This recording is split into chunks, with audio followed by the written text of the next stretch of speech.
Je vous retrouve aujourd'hui dans une nouvelle vidéo et je pense que c'est une vidéo que vous attendiez depuis super longtemps puisque je vous en parle depuis des semaines, pour ne pas dire des mois. C'est la vidéo sur mes lectures depuis le début de cette année. Au début, je voulais vous faire ça tous les trimestres et il y a 3 mois, je ne vous l'ai pas faite, du coup je me suis dit c'est pas grave, je la ferai au milieu de l'année. Et vous avez été plusieurs à me dire que ça pouvait être une bonne idée aussi de le faire avec l'arrivée des vacances d'été. Et je pense que c'est une bonne idée, peut-être que ça vous donnera des idées de choses à lire si vous n'avez pas encore d'idée de quoi lire sur la plage ou chez vous pendant l'été. Et je vais arrêter de parler de suite et je vais lancer cette vidéo de suite, c'est parti. Dans un premier temps, je me suis dit que ça pourrait être intéressant pour vous de savoir quel type de lectrice je suis avant de commencer tout ça et de rentrer dans le vif du sujet. Du coup, je suis une lectrice qui dévore les livres. Une fois que j'ai commencé un livre, je n'arrive plus à m'arrêter et je crois honnêtement que ça ne m'est jamais arrivé de ne pas terminer un livre en fait. Plusieurs m'ont dit que ça leur était déjà arrivé, mais moi je suis beaucoup trop curieuse et il faut que je sache la fin. Et c'est hors de question pour moi d'aller lire les dernières pages juste pour connaître la fin. Je suis obligée de tout lire. Et je pense que ça m'est jamais vraiment arrivé de me dire « Oh, le livre ne me plaît pas ». À part dans le cas peut-être du lycée ou de la fac, comme c'était des lectures obligatoires.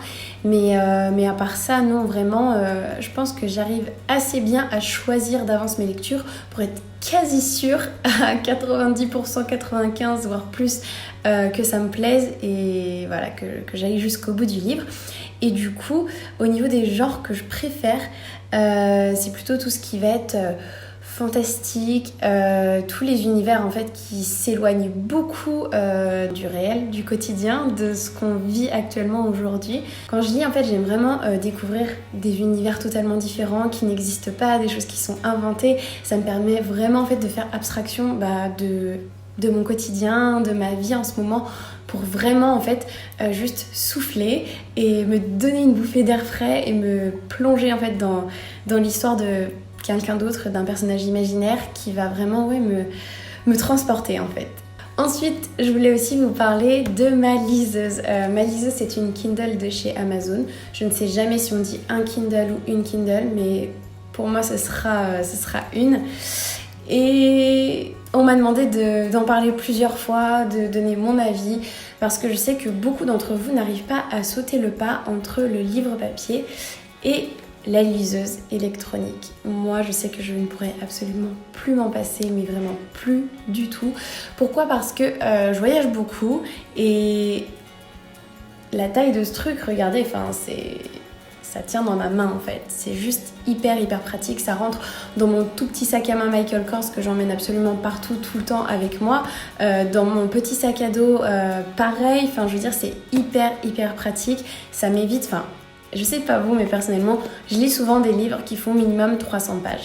Et ça m'arrive de lire des livres qui font 600-700 pages. Comment vous dire que c'est compliqué en voyage à chaque fois, en déplacement, de se trimballer tout le temps des gros livres comme ça. Et surtout, si on est rendu, je sais pas, vers la fin et qu'on a du coup une fin de livre à lire et qu'on veut enchaîner sur une suite ou sur un autre livre, ça veut dire qu'il faut avoir 2 livres de entre 300 et 700 pages à avoir avec soi dans son sac, c'est juste pas possible. Franchement, voilà, c'est pas du tout envisageable. Du coup, c'est principalement pour ça que je suis passée sur une liseuse. Et en plus de ça, c'est vrai que les livres, c'est assez cher. Et finalement, certes, la liseuse, sur le coup, c'est un investissement. J'avais acheté la mienne autour des 80 €, il me semble. J'en avais pris une reconditionnée, puisque celle-ci, à la base, elle coûtait plus de 100 €, je crois. Et ça fait au moins 3 ans que je l'ai, je crois. Et elle a été largement rentabilisée. En plus, certes, voilà, je vous dis, c'est un investissement au début. Mais quand vous achetez les livres en ligne, ils coûtent moins cher que les versions papier. Donc au final, si vous lisez beaucoup, ça commence à se rentabiliser là et puis au bout d'un moment, vous gagnez de l'argent quoi. Et enfin, avant de vous parler de mes lectures depuis le début de l'année, je voulais vous parler d'une application qui m'a changé la vie. Je ne déconne pas, vraiment, depuis que je l'ai téléchargée au mois de janvier, je l'utilise absolument quasiment tous les jours, à chaque fois que je lis en fait, c'est-à-dire presque tous les jours, oui. C'est l'application Goodreads. Et vraiment, cette application, elle est génialissime. J'essaierai de vous insérer des petits clips pour vous montrer comment ça fonctionne ou quoi. Mais Goodreads, c'est trop bien. Pourquoi ? Parce que d'une, on peut lister tous les livres qu'on a déjà lus. On peut également lister tous les livres qu'on a envie de lire. Et ensuite, quand vous êtes en train de lire un livre, vous pouvez l'indiquer. Et vous pouvez indiquer la progression de votre livre.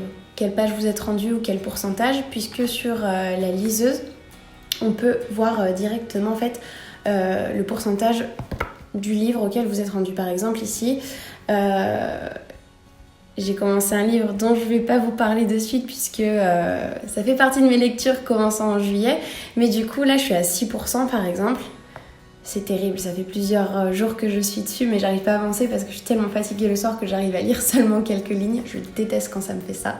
Bref, c'est vraiment hyper pratique. Du coup, vous pouvez noter cette progression dessus et vous pouvez aussi vous lancer des challenges. Et ça, je trouve ça juste génialissime. Du coup, en janvier, je m'étais promis de lire 20 livres dans l'année. Ça faisait hyper longtemps en fait que je n'avais pas lu. Je m'étais un peu fâchée avec la lecture à partir du lycée. Pourquoi ? Parce que au lycée, on a commencé à avoir des lectures obligatoires et je n'avais plus le temps de lire ce qui me plaisait à côté. Et les lectures qu'on avait, ça me dégoûtait un petit peu la lecture, je dois vous avouer. Concrètement, à part les Victor Hugo, tous les autres trucs qu'on lisait, ça me plaisait pas du tout. Voilà. Et du coup, j'ai commencé un peu à m'éloigner de la lecture. Puis voilà, avec les cours, tout ça, je prenais plus le temps. Et du coup, j'avais un petit peu lâché ce que j'aimais vraiment, vraiment. Du coup, cette année, je m'y suis remis et je me dis, vas-y, je vais lire une vingtaine de livres dans l'année. Sur Goodreads, je me suis lancé ce défi de lire 20 livres. Et là, je suis rendue à 13 ou 14 livres, il me semble. Donc, c'est assez énorme. Je suis très fière de moi alors qu'on est seulement à la moitié de l'année et j'ai déjà lu plus que je ne devais lire. Mais bon, après, on va voir comment va se terminer cette année. Et je trouve ça hyper cool parce que c'est vraiment très très motivant de voir où on en est dans nos lectures, de voir combien de livres on a déjà lu cette année. Enfin bref, j'aime beaucoup cette application, je la trouve vraiment super cool. On peut également voir aussi les reviews des gens. On peut nous aussi en laisser, on peut noter les livres. Bref, je vous laisserai découvrir l'application par vous-même, mais moi je l'aime vraiment beaucoup, je la trouve trop pratique. Et je passe maintenant à mes lectures depuis le début de cette année du coup. Bon, la première lecture ça va pas du tout vous étonner et je sais que c'est vu et revu. Mais pour me remettre dans le bain en fait, j'ai relu le tout premier Harry Potter à l'école des sorciers. Et au début je m'étais dit que j'allais tous me les faire d'un coup et au final même pas puisque déjà ça m'a fait trop bizarre de le relire. C'était trop bien de le relire, de le redécouvrir et tout et ça faisait si longtemps que je l'avais pas lu que ouais vraiment ça m'a fait trop bizarre. Et finalement je me suis dit que je les garderais pour cet hiver parce que certes j'ai adoré le lire, je l'ai lu au mois de janvier. Mais je me suis dit, là, j'ai envie de lire d'autres choses, j'ai envie de lire des nouveautés, des trucs que je n'ai jamais lus et tout. Donc après, je me suis lancée sur des choses que je n'avais pas encore lues. Et c'est vrai que là, ouais, je me suis dit que je me relirais ça certainement genre en novembre-décembre parce que je trouve que c'est la période parfaite pour relire les Harry Potter. Voir les films aussi d'ailleurs. Mais du coup voilà, bref, je vous en parle pas plus. Je passe à la suite parce qu'Harry Potter, je pense que vous m'entendez assez souvent parler. En deuxième, j'ai lu le premier tome de la trilogie de la poussière, La Belle Sauvage de Philip Pullman. Alors, je sais pas si le nom vous dit quelque chose, mais moi, Philip Pullman, je connais depuis que je suis assez jeune puisque j'avais lu la première trilogie à la croisée des mondes, ça vous dit peut-être quelque chose. Je sais pas quel âge j'avais quand j'ai lu ça. Je pense que j'étais peut-être en CM2 6e, donc ça ça commence à dater quand même, mais moi je sais que c'était, avec Harry Potter, c'était une de mes trilogies préférées vraiment quand j'étais plus jeune. Ça m'a fait grave bizarre parce que du coup, je suis vraiment retombée dans l'univers vraiment magique et fantastique qu'il a créé. Et en fait, ouais, c'était étrange parce que je trouve que j'ai vraiment retrouvé directement, dès les premières lignes, dès le premier chapitre, j'ai retrouvé le vocabulaire, tout ce qui touchait en fait à l'univers de À la croisée des mondes. Du coup, je vais pas vous faire un résumé de À la croisée des mondes, sinon je pense que je ne m'en sortirai absolument pas et je serais loin d'avoir terminé et de pouvoir vous parler des autres livres. Mais pour ceux qui connaissent À la croisée des mondes, là, du coup, cette histoire, elle se passe 10 ans avant et on se retrouve avec un petit garçon qui s'appelle Malcolm et qui a son démon Asta, qui vont tous les deux devoir protéger Lyra qui a, je sais pas, genre quelques mois, peut-être 6-7 mois dans le livre. Il va être aidé par Anna Relf, qui est une spécialiste de l'alithiomètre. Ils vont devoir la protéger contre des agents de la Cour constitutionnelle, il me semble. Et voilà, au final, les personnages qu'on retrouve et qu'on connaît déjà, il y a Lyra, il y a sa mère et son père. Et voilà, après, pour le reste, on découvre plein de personnages qu'on connaissait pas. Et c'est vraiment très cool. Moi, ça m'a fait vraiment trop plaisir de retrouver cet univers et je me suis rendu compte que ça m'avait trop manqué. Du coup, je vous l'ai dit, ça va être une trilogie et j'ai hâte de voir la suite. Pour l'instant, il n'y a pas encore de date de sortie pour le tome 2. Tout ce qu'on sait et ce qui a été écrit sur internet, je ne sais pas si c'est vrai, si ça a été confirmé par l'auteur ou quoi, mais de ce que j'en ai lu, apparemment du coup le deuxième tome va se dérouler 10 ans après À la croisée des mondes. Donc je trouve ça assez intéressant de voir que le premier tome c'est 10 ans avant, celui-là ça va être 10 ans après, donc on va retrouver Lyra quand elle aura une vingtaine d'années et je trouve ça très cool, j'ai hâte de pouvoir lire la suite. Ouais, ça m'intrigue beaucoup. Ensuite, j'ai lu Le Pacte d'Emma de Nin Gorman. Je sais pas si ça se dit comme ça, son nom de famille, j'ai un doute. Nin Gorman, enfin moi je dirais Gorman en tout cas. Nin, si tu passes par là d'ailleurs, je te fais un gros bisou. Alors, Le Pacte d'Emma, qu'est-ce que c'est ? Pour vous placer dans le contexte, c'est l'histoire d'une jeune fille qui s'appelle Emma, qui a 21 ans et qui est atteinte d'une maladie neurodégénérative. J'ai cru que j'allais pas réussir à dire ce mot parce que ça fait 3 fois que je recommence ma phrase. Et du coup, c'est le type de maladie qui fait que d'ici quelques années, ça aura tellement empiré qu'elle ne sera normalement plus elle-même en fait. Elle décide de se prendre en main, de déménager. Elle déménage avec son frère à New York. Elle essaye de se motiver en fait et tout. Elle finit par postuler dans une entreprise qui lui fait de l'œil depuis un petit moment. Et elle finit par avoir le job. C'est à son travail qu'elle va faire une rencontre assez inattendue. Et je sais pas du tout comment vous expliquer ça sans vous spoiler. Mais ouais, en fait, du coup, dans tous les cas, elle se dit qu'elle va finir par mourir. Et en fait, elle est prête à tout pour ne pas mourir. Et cette rencontre, ça va faire changer le cours de sa vie. En tout cas, c'est ce qu'elle croit. Et voilà, je vais pas continuer parce que j'ai peur de vous spoiler ou de mal vous raconter.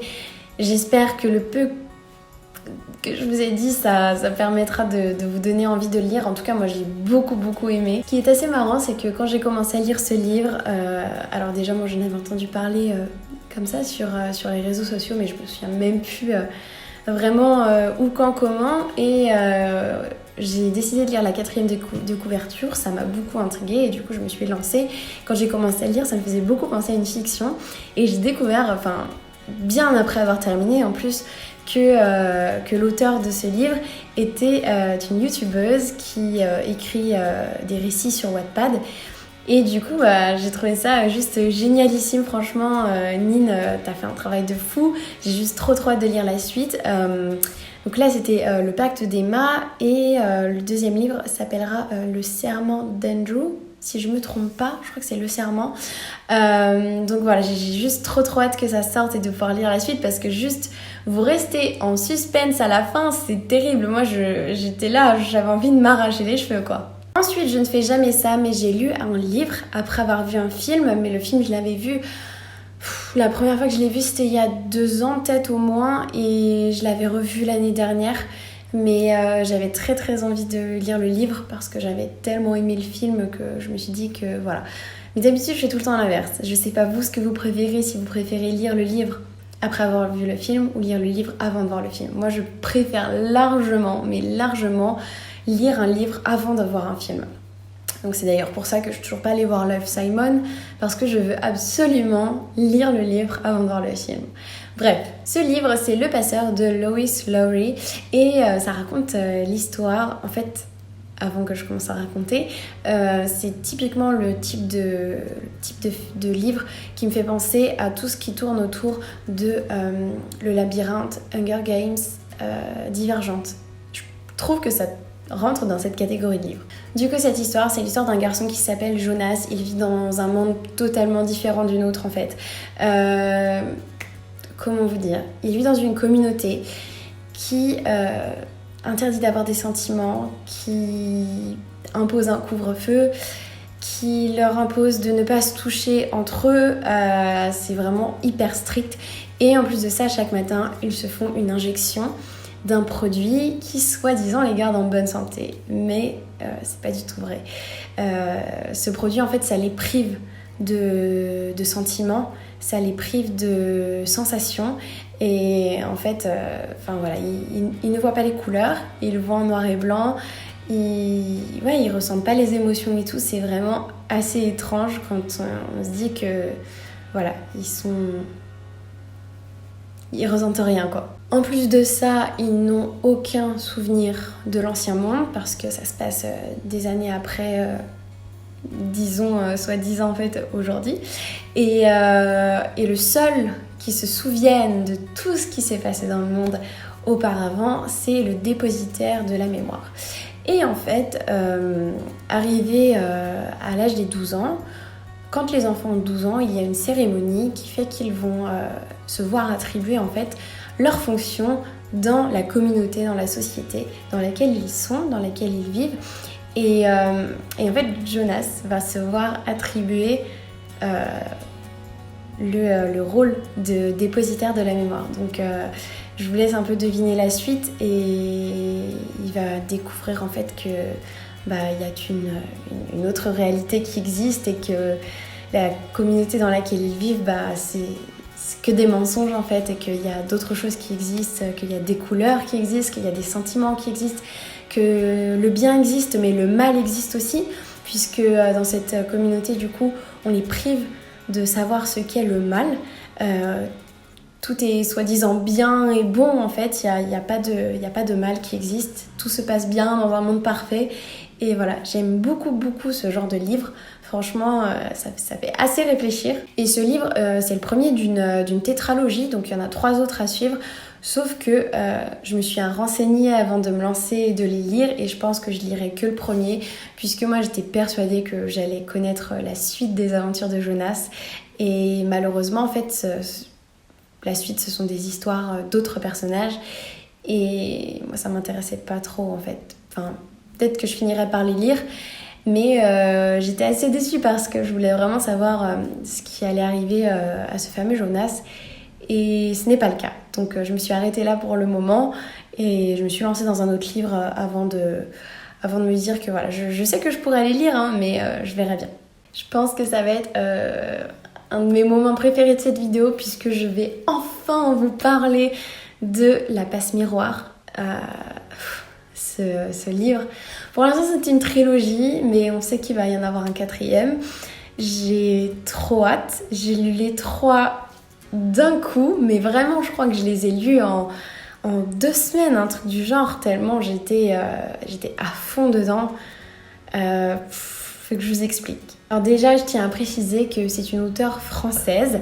Beaucoup l'ont comparée à la J.K. Rowling française, parce que c'est vrai que je trouve qu'elle a vraiment fait quelque chose de fou. Elle a créé un univers. J'avais jamais vu ça, j'avais jamais lu ça encore. Vraiment, ça m'a beaucoup marqué, j'ai vraiment adoré. Et pour l'instant, ça a été traduit en 5 langues différentes, mais toujours pas en anglais. Et franchement, j'espère vraiment que ça va être traduit en anglais, parce que je pense que les anglophones doivent vraiment lire ça. C'est vraiment une petite pépite. Je vais essayer de vous expliquer ça bien. Je suis désolée si je regarde un tout petit peu mes notes de temps en temps, parce que j'ai essayé de résumer ça bien et c'est difficile à expliquer. Bref, voilà, j'essaie de vous placer dans le contexte de ce roman fantasy. En fait, il s'agit de l'Ancien Monde qui a volé en éclats et en fait ça a été réduit en cendres, j'allais dire, mais pas vraiment. Ça a volé en éclats par un cataclysme qui s'appelle la déchirure. Dans le livre, c'est écrit déchirure avec un D majuscule, il me semble d'ailleurs.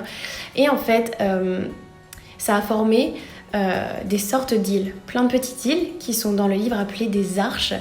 Et ces arches, en fait, sur chacune de ces arches, vit un esprit de famille. Donc c'est vraiment du vocabulaire propre à cette histoire, propre à ce livre.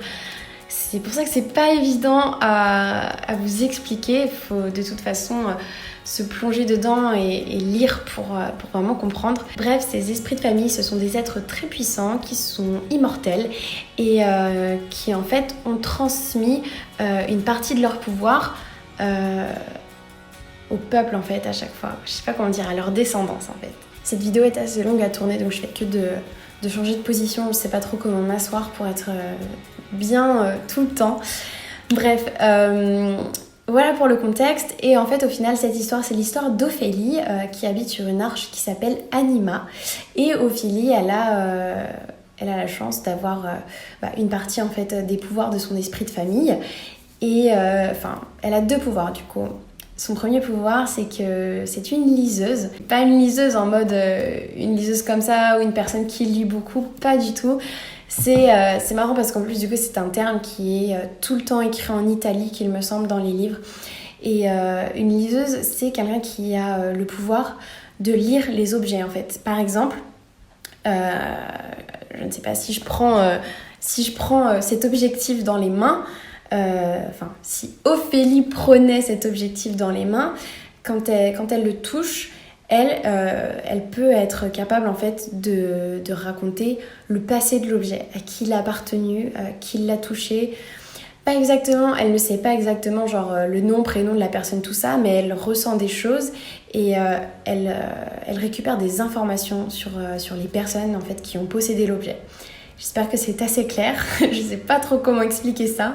Et Ophélie a également un autre talent qui est celui de passer les miroirs. D'où le titre, la passe miroir. Mais voilà, elle peut effectivement traverser les miroirs.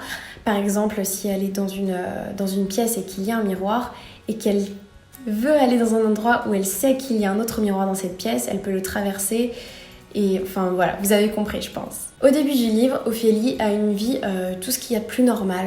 Elle vit avec sa famille, elle travaille dans un musée avec son oncle.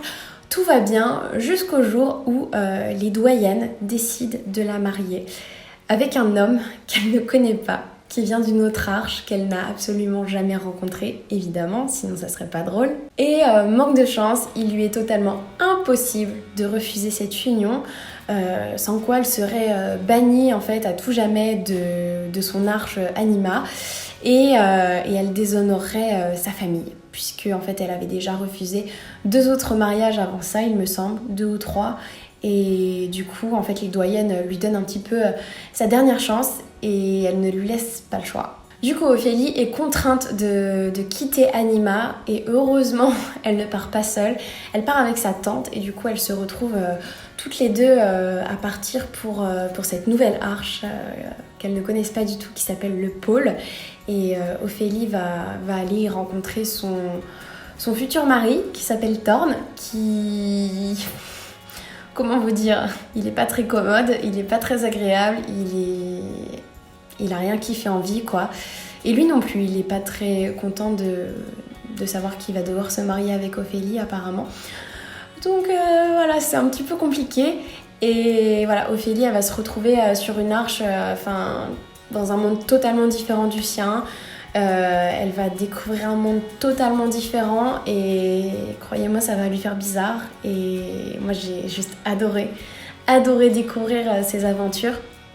Là je m'arrête ici pour ce petit résumé, j'espère que ça vous donnera envie, mais moi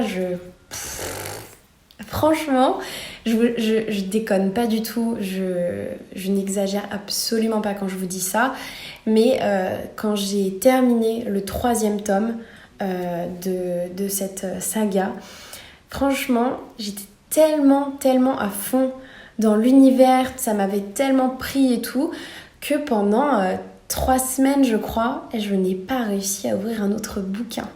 Mais vraiment, je ne m'en remettais pas. Je sais pas si ça vous a déjà fait ça, mais j'avais qu'une envie, c'était continuer à lire, à avoir une suite en fait.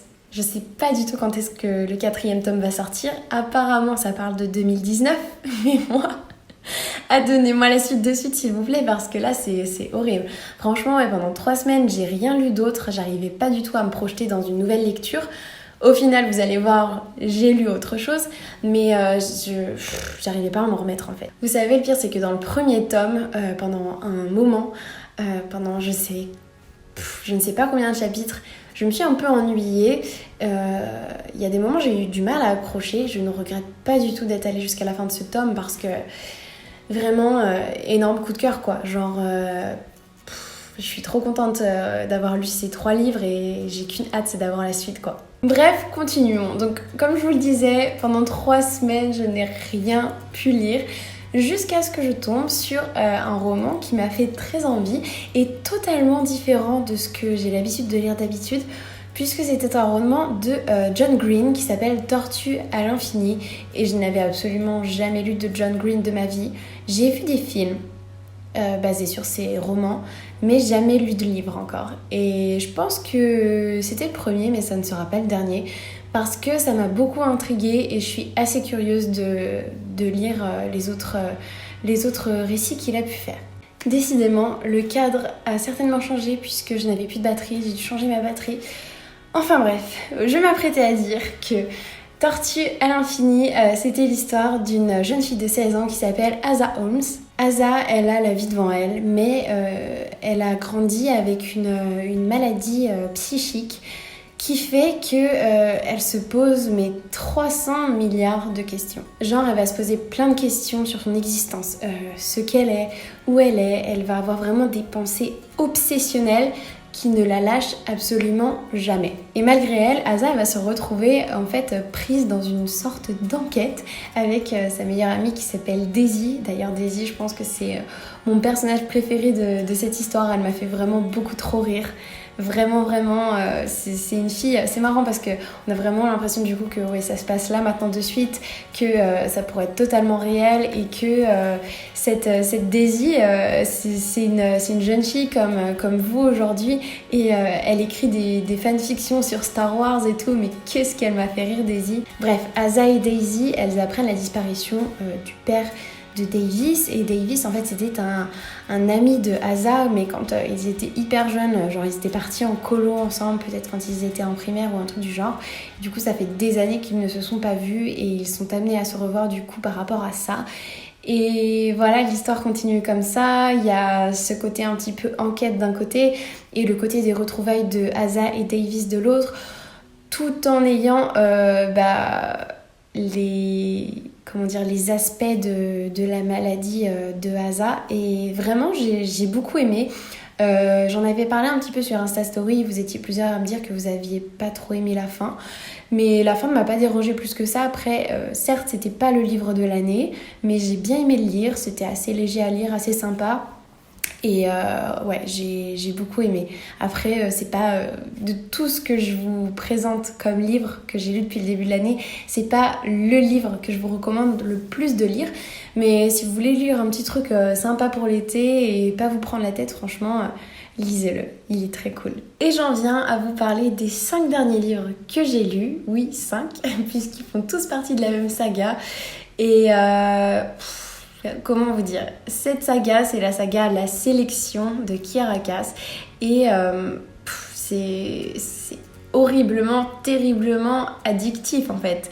Genre quand vous avez commencé un livre, vous ne pouvez plus vous arrêter. Je vous jure que pendant 10 jours, je n'ai lu que ça. Vraiment, j'ai pas arrêté.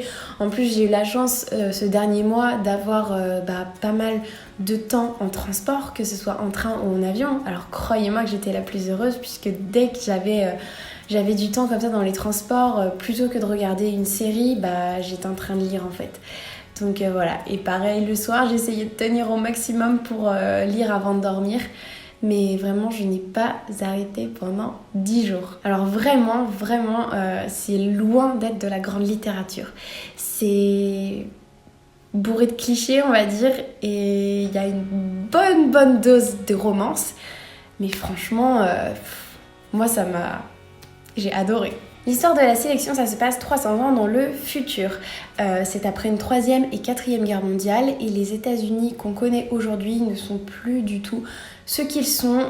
Ils ont été dévastés et aujourd'hui, du coup, à l'heure de la sélection, c'est une monarchie qui est régie par un système de castes qui va des castes les plus riches aux castes les plus pauvres. Donc, par exemple, la caste numéro 1, c'est la caste royale qui est la plus riche et ça va jusqu'à la 8e caste qui est la plus pauvre. Sont vraiment des gens qui n'ont rien à manger, qui n'ont pas de travail, qui sont à la rue. Des SDF en fait, en d'autres mots, et voilà. Le personnage principal de la sélection, c'est une jeune fille qui s'appelle America Singer. Alors, je sais que c'est un peu cucu du coup, je vous l'avais dit qu'il y avait des choses qui étaient vraiment très clichés et tout. Elle s'appelle America alors qu'elle vit aux États-Unis. Singer, oh mon dieu, c'est une artiste, elle est chanteuse. c'est vraiment abusé, il y a des choses qui sont un peu abusées, mais bon bref, faisons abstraction de ça. Du coup, America, c'est une 5, donc les 5 sont principalement des artistes, que ce soit des peintres, des musiciens, des sculpteurs, etc. En fait, chaque caste en fait a son type de métier attribué, on va dire. Et certes, elle n'est pas aussi pauvre qu'un 7 ou qu'un 8, mais elle n'est pas riche non plus, et elle et sa famille, ça leur arrive de manquer d'argent, de ne pas forcément manger toujours à leur faim. Du coup, voilà, vous imaginez bien que dans ce genre de société, surtout que America n'est qu'une 5, elle, comme beaucoup d'autres, rêve de pouvoir devenir une 2, même une 3 pour pouvoir mieux vivre et mieux faire vivre sa famille. Il est important de savoir que America, qui est une 5, est amoureuse de Aspen, qui est un 7. Et c'est une relation qu'ils vivent cachée parce qu'ils ne peuvent pas en parler. Enfin, en général, du coup, dans ce genre de société, ils se marient entre castes. Et envisager de se marier avec un 7 alors qu'elle est une 5, je pense qu'avec les familles, ça ne passerait pas trop, malheureusement. Un jour, elle reçoit une lettre du royaume, comme quoi elle est choisie, elle et 34 autres filles, pour faire partie de la sélection. La sélection, c'est une sorte de casting en fait, qui est organisée pour trouver la future reine et future épouse du prince Maxon.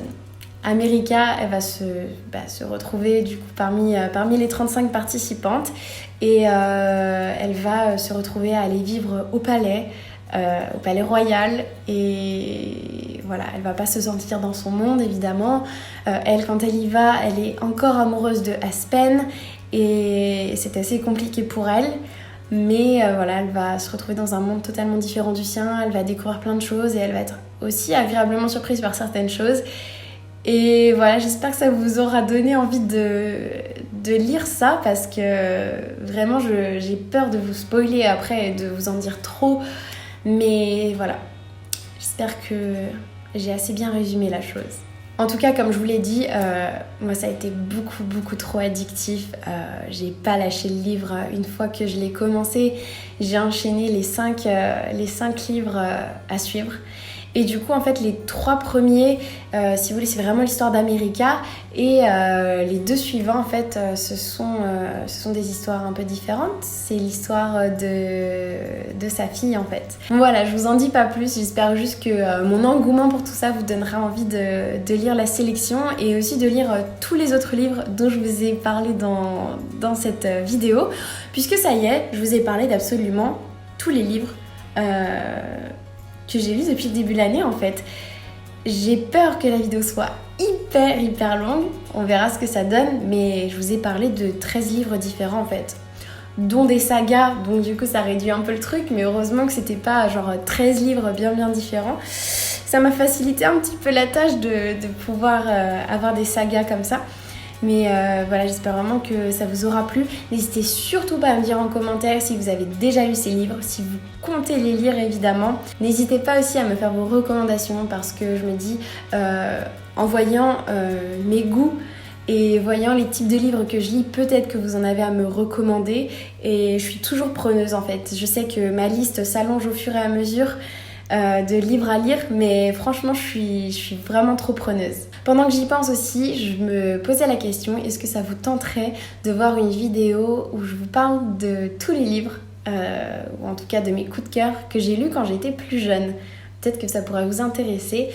Et voilà, je pense que j'ai à peu près tout dit. J'espère que la vidéo était pas trop brouillon. J'ai vraiment essayé de monter ça à peu près correctement. Je voulais que ce soit assez clair pour vous. Et voilà, moi j'étais hyper contente de faire cette vidéo. Ça faisait hyper longtemps que je voulais la filmer, que je voulais parler lecture avec vous parce que franchement, c'est beaucoup trop bien de pouvoir parler de ça avec vous. Ça me fait trop plaisir que, quand je vous en ai parlé sur mes stories Insta et tout, vous aviez l'air hyper emballé par le sujet de cette vidéo. Donc j'espère que ça sera à la hauteur de vos attentes. Je vais m'arrêter là parce que je pense que cette vidéo est déjà bien assez longue comme ça. Mais en tout cas, j'attends impatiemment vos commentaires, vos retours sur cette vidéo. Et en attendant la prochaine vidéo, je vous fais plein de bisous. Ciao!